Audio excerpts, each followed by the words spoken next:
It says that there isn't a greater love out there than a man who sacrifices his life for his friends. And it's true though. It's true. Like the biggest sacrifice that someone could give up, right? That's what sacrifice means. All right. The fear of doing without or giving up something that you don't want to give up is to give up your life.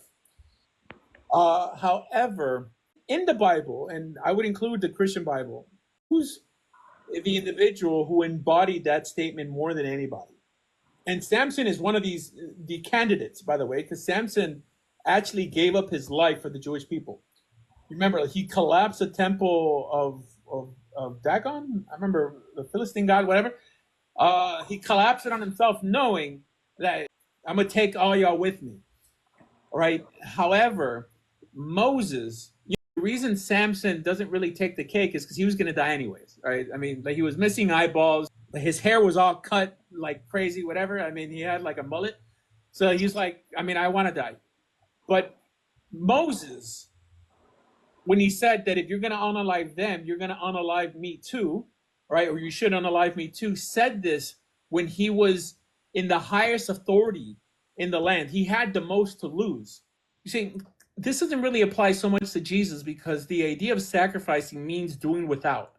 And if you believe Jesus is God, then him giving up his life is not giving up anything. It's not a real sacrifice to him. He knew he was going to come back to life, right? However, Moses, being to the Torah, never really talked about an afterlife, and he was already the tops of the tops. But he wasn't dating people overseas and the converts. It was like King George in that mofo. His sacrifice would have been the biggest, the greatest. Now, truth be told, he didn't get unalived, unlike Samson and Jesus, right? But in terms of possibly paying the greatest price, it would have been Moses, as the person who embodied the statement that like no greater love to give up his or her own life. So that's true. That's true. And my top 5 too is Esther.